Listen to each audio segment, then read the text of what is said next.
Welcome to Country Kickback, where you'll hear the latest music from performers you already know and discover new music and artists from around the world. If you have an artist you'd like us to chat with, reach out to the team at countrykickback.com, or you can watch our live videos and more by following us on social media and YouTube. Here is your host, Danni Shaw, with the latest from Country Kickback.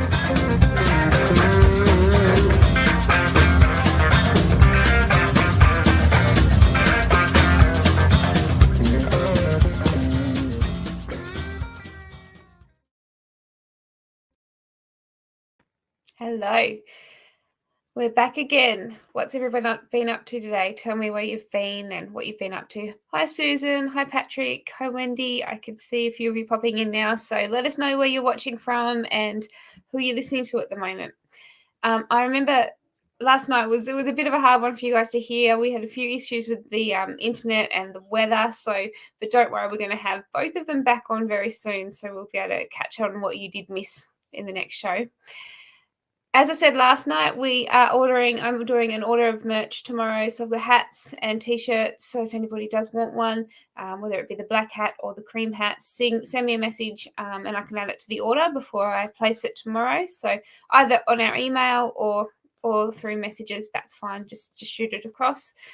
Thank you to everyone that's been sharing, because I know I never ask. I forget all the time. So thank you for sharing. And if you can share it, it's wonderful because it just gets it out to more people. And we are across all the different socials. So if you don't want to watch it on Facebook, you can watch us on so many different ones. So head over and have a look at our YouTube page and subscribe if you like, because there's a lot of extra stuff that we can pop up on there as well. We're going to welcome James Johnston into the room. Hello. Hello. How you going? I'm good. How have you been? Busy flat out, but no, I've been really well in enjoying the last few weeks, getting back out playing live shows. So It's been great. It's been fantastic seeing everybody out on the road again. It almost feels like normal, almost. It does. To be honest, I actually think it feels better than normal, because there's an energy at the moment at these live gigs where everyone's just so excited to be there. So it's been pretty special. It definitely has changed the way of thinking, and I like it. It's for the better, I think. Now, we haven't had you on Country Kickback before, and I've been watching you for a while. That sounds really creepy, but I wanted to touch base with you about your current music, but I want to take it back a bit, because I've heard a lot of comments of James Johnston's been, he's just come out of nowhere and he's just doing so well. But you haven't come out of nowhere. You've been in the industry and around for a long time. I remember you used to go to Tamworth years ago. I think from memory you went on one or two of the TV. What are they? X Factor and all those. Yeah, the Australian Idol. Yep. Idol, and you've been around for a long time. So I think it'd be really good if we could go back and tell people how you started and show them that you have been here and working very hard. So my very first time getting up and performing anyway was at 4 years old, and I sang Friends in Low Places by Garth Brooks at my local kindergarten. And I've been on stage nearly every weekend since that day. I'm 30 now, and I've been a full-time musician my entire life. That's all I've ever done. So from traveling and playing on the streets of Tamworth and busking as a kid on the streets of Tamworth to just playing gigs, I spent a good few years just traveling in a van, traveling around the country, playing every little pub and club that you could imagine, played over 1,000 shows.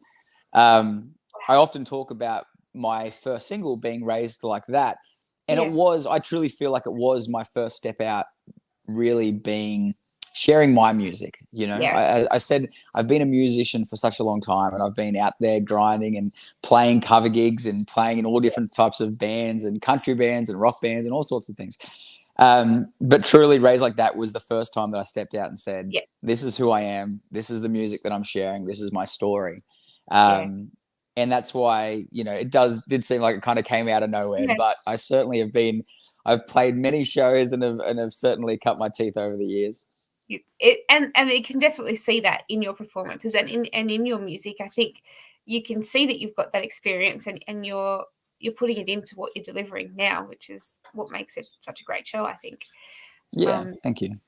But it's interesting because I spent so many years performing live, and I used to watch performers that were, great artists. You watch the likes of your Lee Kernigans and these guys out there playing their shows. And I always said one day I want to be on the other side of that. I want to be an artist that people know their songs. I get up on stage and they sing with me, and it's been great because I've spent my whole life being a live musician.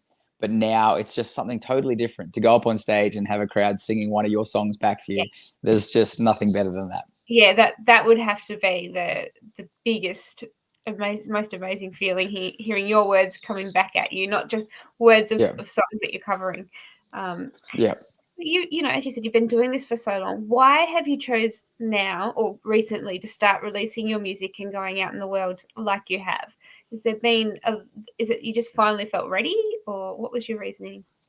Yeah, it was interesting. There was actually a really clear turning point for me. So I've been spending many years traveling back and forth, and I was writing all of these songs. And I actually, for the last 5 years before COVID, I actually went into the business side of music, and I was managing artists and I was doing all sorts of stuff. And there was a moment where it was a strange set of circumstances, but there was a moment where somebody said, draw your best moment, right? Okay. And that year with the band, I'd been working with this band and I'd been booking shows, and we'd traveled overseas. We'd done 8 trips overseas, and we'd played all throughout. We'd played throughout America, played throughout Europe, Asia, and playing these incredible events. But I was being the front man to a band, and we were just doing covers, but really high-end stuff, playing to 10,000 people, these amazing, crazy shows. And somebody said, draw your best moment. And I drew a moment when I was in this little pub, and we'd just finished one of these big shows, and the PA was still set up, and there was about 15 people left. And I sat there and I shared all of these songs that I'd been writing that I hadn't shared with anybody else. Yeah. And I sat there for an hour and a half just sharing these songs that I'd been sitting there writing in my bedroom. And in that moment, I realized that if I don't ever do this, my true passion and my love is songwriting and sharing my story. If I don't do it now, I'll never do it. Yep. And the business that I owned, I sold that business 2 weeks later. I knew somebody that was interested in buying it. I went to them. I said, I want to step away, and I completely flipped my life upside down. And then I end up 2 weeks after that, I'd sold the business, and I was sitting there going, all right, well, let's do that. Let's go and let's make it happen. And that's when COVID hit, to be honest. Yeah, I sold the business in February, the 25th of February, 2020, and the airports closed on the 1st of March. So my timing was you could either say great or terrible, one of the two. And that year, I just spent the whole year writing songs. I just wrote 1 or 2 songs a day. I wrote something like 250 songs that year. And I just was like, if I'm going to do this, I'm going to give this everything I've got, and I'm going to write so many songs. And when I finally wrote Raised Like That, I remember I called my manager and I said, I think I just wrote the song that I want to introduce myself to the world with. I took 250 songs to write a bunch of bad songs out. And I finally said, I always wanted to write a song that I felt like a stadium song, but also a song that if you listen to it, you got to know me a little bit better. And that's how Raised Like That came about. And that is such a really great way of explaining that song, because it tells your story, and you can be in the car or at a big festival, and it gets you up and dancing. But it's a great way to introduce yourself, and I'm glad you did. It's a great start. Yeah. Thank you. Rolled with every release since that. You have just kept up in the charts. You've kept up in the game, and you've had so many big events and things coming up. Actually, a lot of people are writing too. I didn't probably get to tell you that. People can ask questions if they want. Darren has asked, did you enjoy Elmore? How did you enjoy Elmore? I had the best time at Elmore. There is something I have to say, Darren. For me, I always dreamt about playing in a room full of people, like a barn style of room like that, with a couple of thousand people just rocking out singing my song, and to a bunch of people that are just keen to party. Elmore was the epitome of that, and I absolutely loved it. And I actually called my manager after that gig and I said, book me more gigs like that, get me on more B&S balls, because I said that's the dream for me. That's just what I loved. And I said, when I walked out on stage there and I saw everybody and they were covered in dye and food dye, and we started playing Raised Like That, and the whole crowd was just singing Raised Like That. It truly was one of those, I feel like, out of body experiences. It was the first time that I saw a crowd sing my songs back to me. Yeah. and I was on cloud nine, and the rest of that gig, it was just too much fun. Did you grow up? I mean, I don't know. A lot of people did. I did. That's for sure. Going to things like B&S balls with the food dye and the whole works, the party, and then finally you get to be on the stage and be the other way around. Did you get to do that growing up, going to those events? You know what? It was my very first B&S ball. I didn't actually ever get to go to a B&S ball. And I was told, do not say that because they'll eat you alive if you say it's your first B&S ball. So I kept that a secret. It's that not one. now. It's not my first anymore. So I got away. I dodged the bullet the first time. But no, it was my first time. You know, I grew up around I guess most of my weekends were kind of spent around bonfires, you know, drinking, you know, with mates. That was kind of how I spent most of my time. But no, I'd never done the B&S ball time. Wow. Well, yeah, I'm glad you didn't say it then. And I hope someone did warn you. Don't wear your good hat. Don't wear your good clothes. You know what?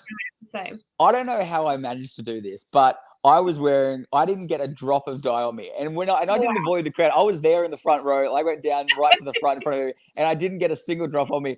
And my manager, who was side of stage, came back covered in food dye. And I don't know how that managed to happen. But anyway, I managed to get away with it. I don't think that'll happen next time around. I think if I go and do another B&S, I'll probably be covered head to toe. Yeah, especially, I was about to say, Darren, if you get him back, he has to have some sort of dye. You've kind of just set the bar now.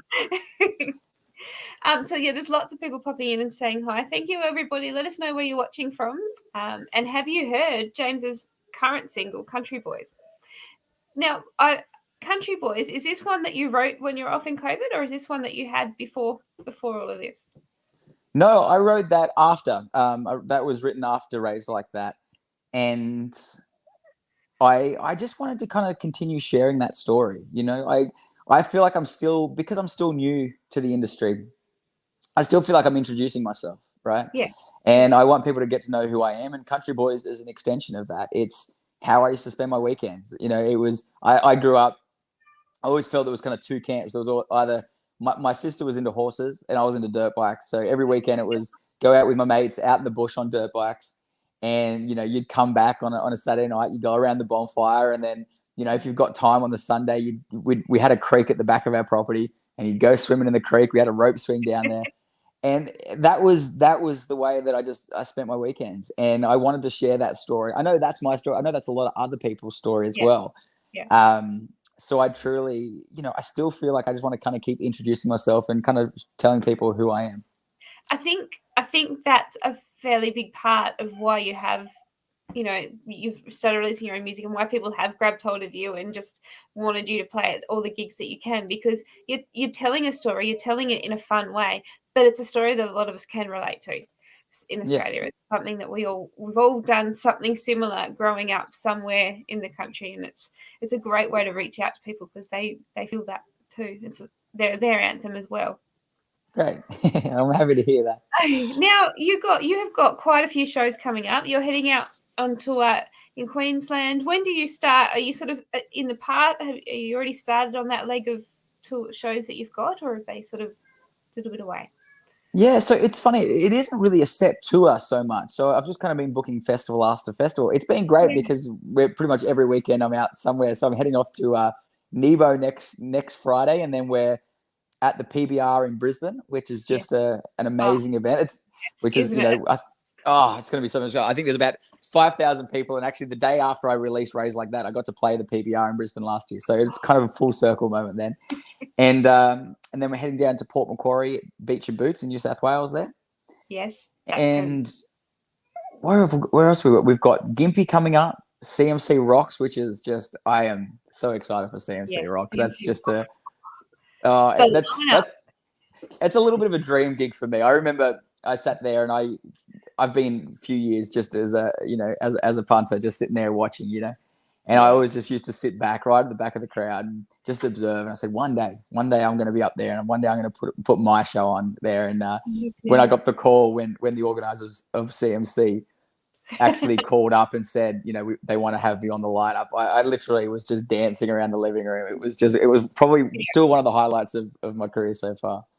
Isn't it fun to be able to actually, see it do that full circle, that whole, you go from the back to the front and everyone, watching and singing along. People have been writing lots of comments. Rachel has said, she said, as a new artist, they do want to know all about you and they're loving your songs. And thank you, Rachel. I think in Australia, one of the things that we love about our artists is that we do get to know them really well, and they become part of your family because we are such a close-knit industry, and I think that's why the country music scene in Australia is growing so much. It does seem to be growing, which is awesome. Yeah, I think for me, and it kind of stems back to that, why I started doing this originally, is that I wanted to tell my story, and and that story is growing up in the country. That story is being a new dad. That story is all these different parts that I have to myself, and I want to share that story. I want to get people to know me, and why I often share on social media. I share my family on social media. I because I want people to be part of that story and just build that community. And I feel like I've been so lucky that I've been really accepted, and also just received so much positivity back. Yes. From that, everyone's just been so kind and really just a part of this journey, with me. And it's been great. And you, as you were saying, you were writing for so long and not singing it to anyone. It was obviously for your own benefit at that point in time. How did you feel releasing that first single? Because you've written for so long, you sort of almost kept it hidden. How nervous were you actually finally getting your work into the world? Yeah, I was petrified. There was a bit of a pep talking from everyone in my family. They're like, no, you got to do this. Keep going. Because you are right. Like I spent so long writing so many songs and, dreaming of this moment. Right. And I wanted to do it right. When I came out, I was like, I want to do it right. I want to make that first song powerful. And I remember it was a couple of days before I released Raise Like That. And I posted something up on TikTok. And it just took off, ended up it's up to 850,000 views or something like that. And it was the song, it was Raised Like That. And everyone just kind of commented and say they love this song. And I remember in that moment, I feel like I kind of took a breath and I was like, maybe this might actually work. Maybe this might be okay. But honestly, I was pretty terrified the whole time. There was a lot of, personal pep talking to kind of keep going with it. Yeah. And you did. Thank goodness you did, because look at where you are now already. And and you haven't exactly chosen the easiest of times to go out there. You sold just before COVID and started, the week before it hit. So you really have had a lot of barriers thrown at you, and you still thrived throughout it. So it's awesome to be able to see you on the other side of COVID and getting out to people. Oh, thank you.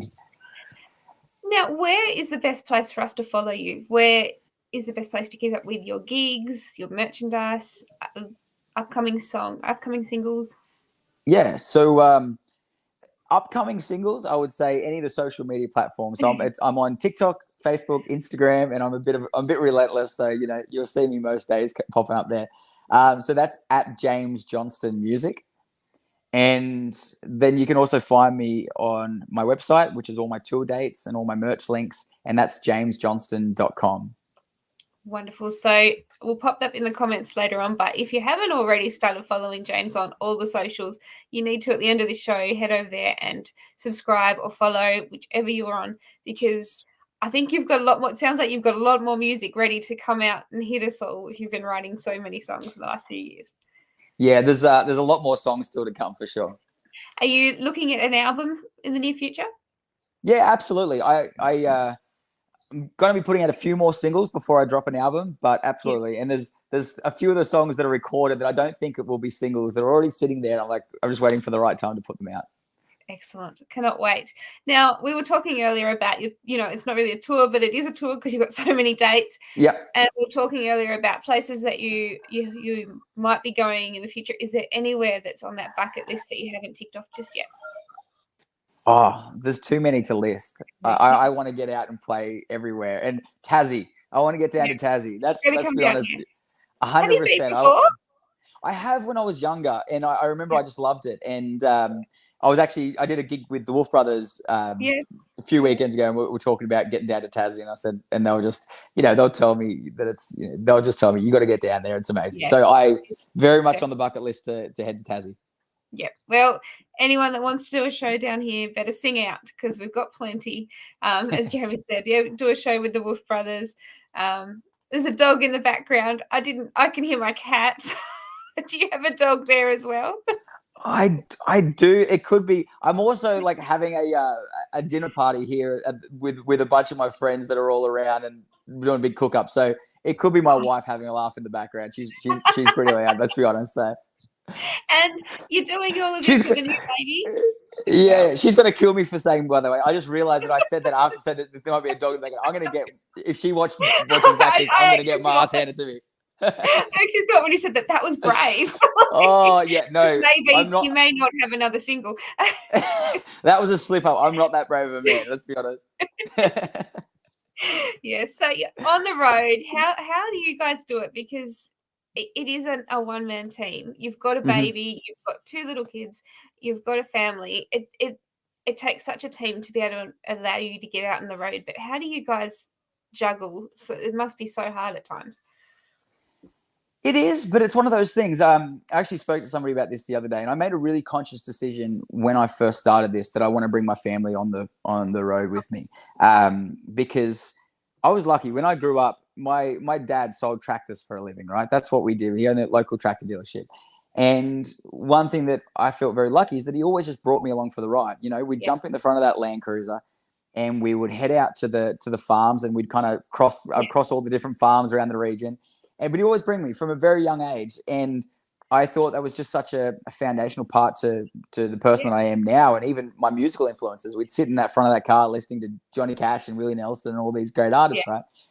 And I said that when I started this music career, I don't want to have my music and my family and those be 2 separate things.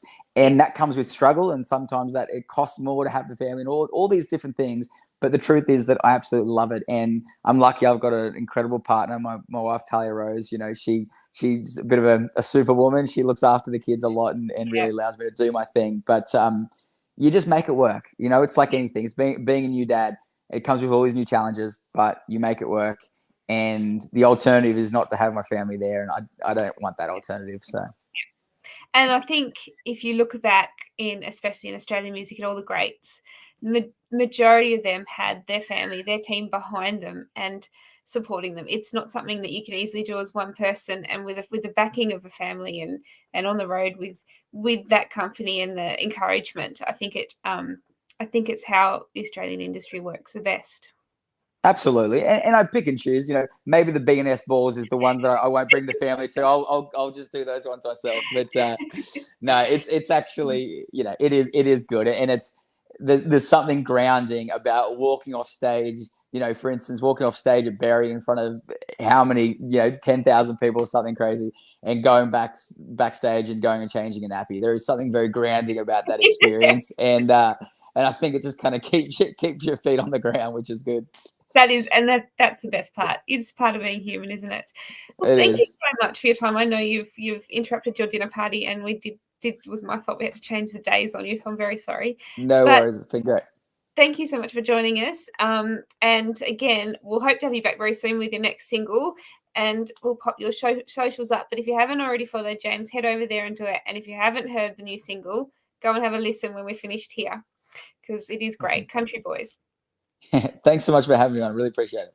Thank you very much. Now, guys, we will be back next week. We've got quite a few shows booked in next week.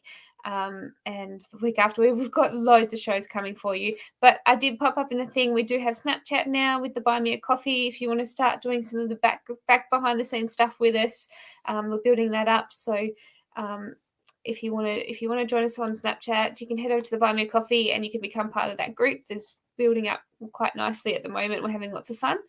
And we'll see you guys on Monday night. Thank you again, James. We'll see you very soon. See you later.